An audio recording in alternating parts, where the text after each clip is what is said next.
Hello guys, सभी को प्यार भरा जय मसीह की। मेरे प्रियो, आप सब लोग कैसे हैं? उम्मीद करती हूँ आप सब लोग अच्छे होंगे। आइए हम आज वचन से कुछ बातें सीखेंगे और समझेंगे। तो मेरे दोस्तों, मैं आप लोगों के लिए बहुत ही महत्वपूर्ण बातें लेकर आई हूँ जो हम मसीह भाई बहन के लिए बहुत ही ज़रूरी है। तो प्लीज़ आप लोग ये पूरी वीडियो देखिएगा ताकि सारी जानकारी आप सबको मिल सके और वचन समझ में आए। तो दोस्तों, मैं आज आप लोगों को सिर्फ 3 बातें बताऊंगी। तो वचन मैं ली हूँ बाइबल से, व्यवस्था विवरण 5 का 8 से लेकर 9 पद तक। इन पदों को पढ़ेंगे और इन्हीं में से सीखेंगे।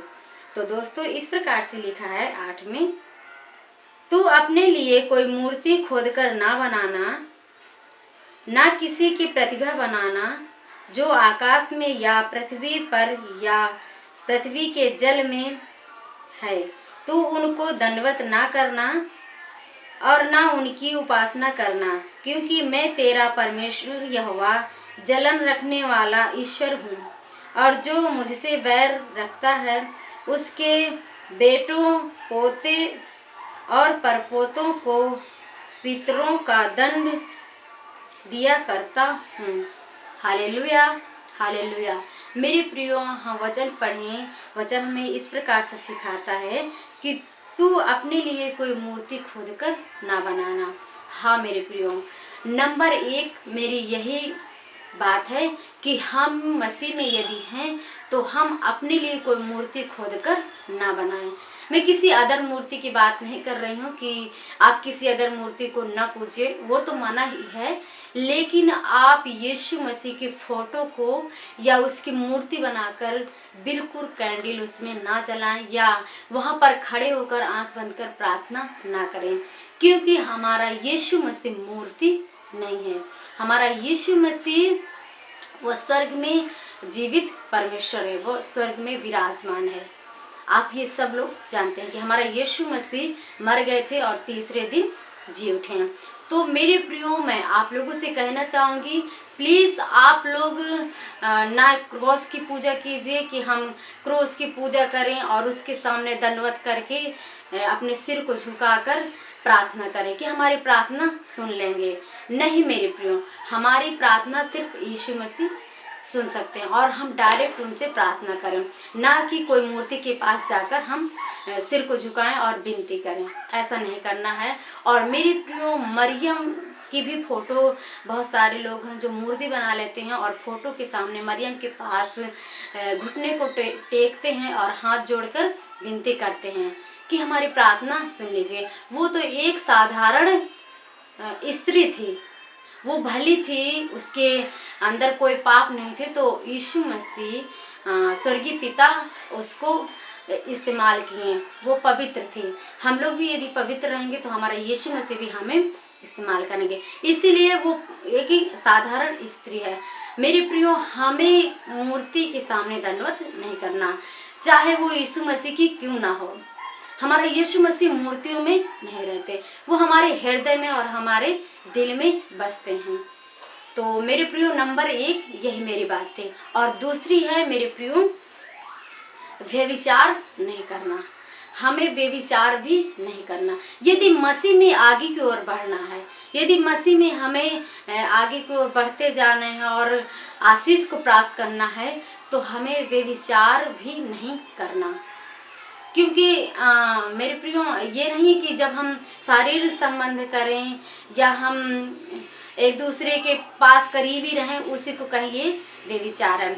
मेरे प्रियो, यदि हम अपनी नज़रों से किसी पुरुष को या कोई पुरुष किसी स्त्री को देखते हैं तो वहाँ से भी व्यभिचार स्टार्ट होता है, यानी हम व्यभिचार ही कर रहे हैं। तो प्लीज़, बहुत सारी बहनें या बहुत सारे भाई चर्च में आते हैं, आप सब लोग भाई बहन की तरह रहिए और किसी स्त्री या किसी पुरुष को गलत निगाह से ना देखें। यदि हम देखते हैं तो दूसरे से भले छिपाएं, लेकिन हमारा स्वर्गीय पिता हर एक के मन को जानने वाला परमेश्वर है। यदि हम ऐसे करते हैं और यदि नज़र गलत करेंगे तो हमारा यीशु मसीह हमें उसका दंड देगा। दंड देने वाला हमारा ईश्वर है। तो मेरे प्रियो, ये भी बातें हमें बहुत ही ज़रूरी है ध्यान रखना कि हमें व्यभिचार नहीं करना।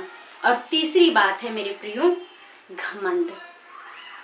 हम मसीह भाई बहन को मसीह में आगे बढ़ना है तो प्रेम से रहना होगा, एक दूसरे के प्रति प्रेम करना होगा, ना कि घमंड।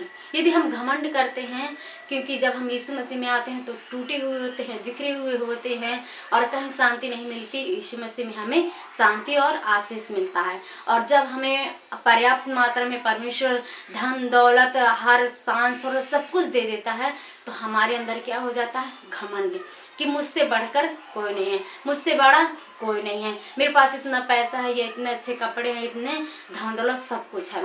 जब हम ऐसे करते हैं तो हमारे यीशु मसीह घमंडियों से भी बहुत नफरत करते हैं, और जो घमंड करते हैं हमारे यीशु मसीह उसको नीचे गिरा देते हैं, उसका घमंड तोड़ देते हैं। तो प्लीज़ मेरे प्रियो, आप लोग के अंदर और आप लोग के जीवन में कोई घमंड ना होना चाहिए। आपका जीवन अच्छा होना चाहिए, मसीह के वचनों के अनुसार होना चाहिए, दूसरों से प्रेम करना चाहिए, एक दूसरों से और मिलकर रहना चाहिए, ताकि हमारा यीशु मसीह हमसे खुश हो और हमें आशीष दे। तो मेरे प्रियो, आप लोगों को समझ में आ गई होगी बातें कि हमें ये 3 बातें नहीं करना है यदि हमें मसीह में आगे की ओर बढ़ना है। तब ये नहीं सोचना हम कि अब सब कुछ हमें मिल गए, मैं पादरी हूँ, मैं पास्टर हूँ, मुझे इतना घमंड आप लोग ना करिए, क्योंकि आप लोग सोचते होंगे कि सारी बातें मिलकर भलाई को होती हैं। नहीं मेरे प्रियो, सारी बातें मिलकर भलाई के लिए नहीं होती, बस जिसमें परमेश्वर हमारा आशीष देगा वही हमारे लिए भला है। तो प्लीज़ आप सब लोग इन 3 बातों को अपने हृदय में, अपने मन में रखिए, और यदि ये बातें आप लोगों के जीवन में हैं तो प्लीज़ यीशु मसीह से प्रार्थना करिए और माफ़ी मांगिए और आगे नए जीवन की शुरुआत कीजिए। प्रभु आप सबको आशीष देंगे। ये वचन से प्रभु आप सबको आशीष दे। God bless you.